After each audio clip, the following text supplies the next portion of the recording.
करायचं आहे म्हणजे आपल्या कानावर पडलं पाहिजे.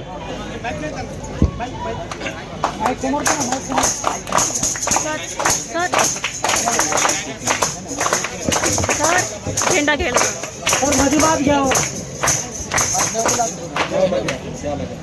घ्यायला जावं लागते.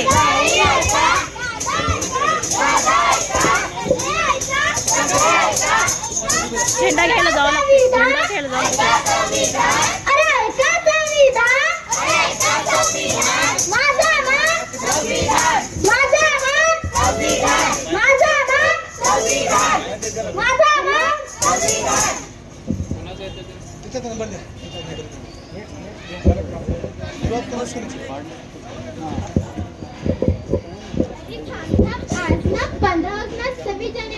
मग हा झेंडा हाती तू का घेऊन आलास?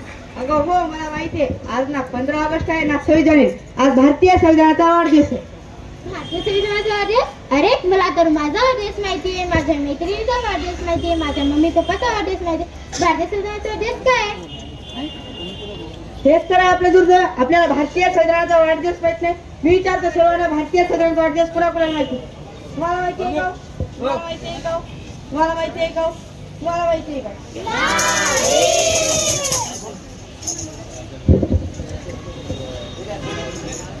माझं नाव यश सकाराम साळवे. आज भारतीय संविधानाचा वाढदिवस जो की संपूर्ण भारतात संविधान दिन म्हणून साजरा केला जातो. संविधान दिनाच्या तुम्हा सर्वांना हार्दिक शुभेच्छा. आजच्या दिवशी म्हणजे 26 नोव्हेंबर 1950 रोजी भारतीय संविधान अंमलात आले होते. विद्यावर्धनी या शैक्षणिक उपक्रमाद्वारे आम्ही सर्वजण एक पथनाट्य सादर करणार आहोत.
थांबा, हे काय चालवलं तुम्ही? आता या पुढे तुमची सत्ता चालणार नाही.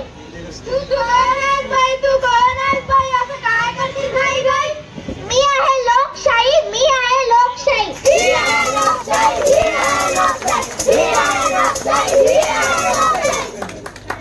अरे आपण निजामशाही पाहिली, आदिलशाही पाहिली, अगदी बालूशाही पण पाहिली. मग ही लोकशाही काय भानगड आहे बरं?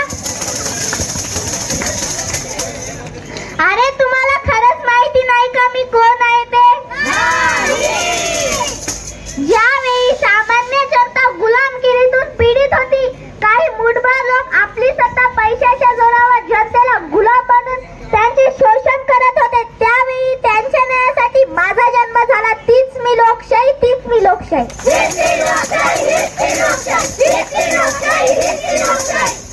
मी म्हणजे लोकांनी लोकांसाठी लोक मार्फत चालवलेले राज्य.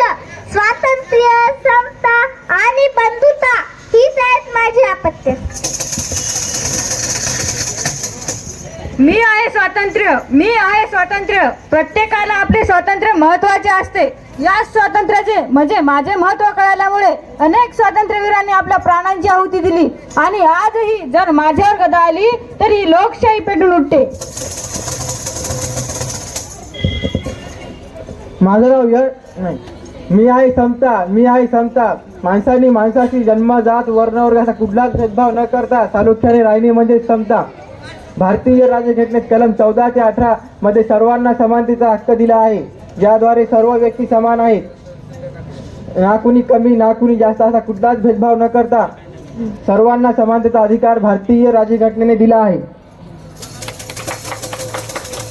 मी आहे बंधुता, मी आहे बंधुता. समाजात परिवर्तन घडवायचे असेल तर बंधुताच अत्यंत आवश्यक आहे. परंतु स्वातंत्र्य व समता या दोन तत्वांनाच महत्त्व देऊन आजचा राज्यकारभार सुरू आहे. मात्र हे लक्षात घेतले पाहिजे, बंधुताच शोषणमुक्त भारत निर्माण करू शकते. एवढेच नाही तर तिसऱ्या महायुद्धाला बंधुताच तारू शकते, बंधुताच तारू शकते. मी आहे न्याय, मी आहे न्याय. ज्यावेळी स्वातंत्र्य, समता आणि बंधुता धोक्यात येते त्यावेळी जनतेला सुचत करावे काय, त्यावेळी मी त्यांच्या मदतीला धावून येते. ज्यावेळी जनतेच्या स्वातंत्र्यावर घाव होतो त्यावेळी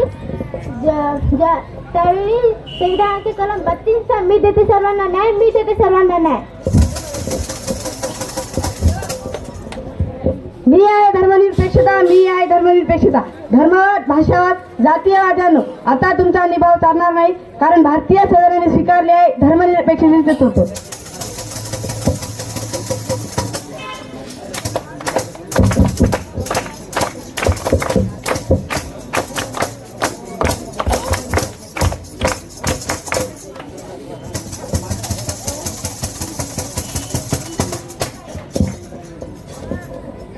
पाहिलेत का मित्रांनो, जेव्हा जगात नीतिमूल्यांचा ऱ्हास होतो, सगळीकडे अराजकता वाटते, त्यावेळी समाज सुधारण्याचा धुरा महापुरुषांनी हाती घेतला आहे. यातूनच भारतरत्न डॉक्टर बाबासाहेब आंबेडकरांनी अथक परिश्रमातून माझी निर्मिती केली. तेच मी संविधान, तेच मी संविधान.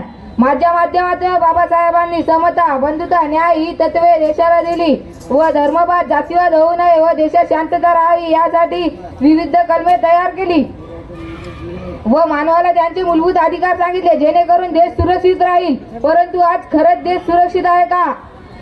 अहो, देशाला जळण्यापासून वाचवणाऱ्या संविधानाचा जाळण्याचा प्रयत्न होतोय.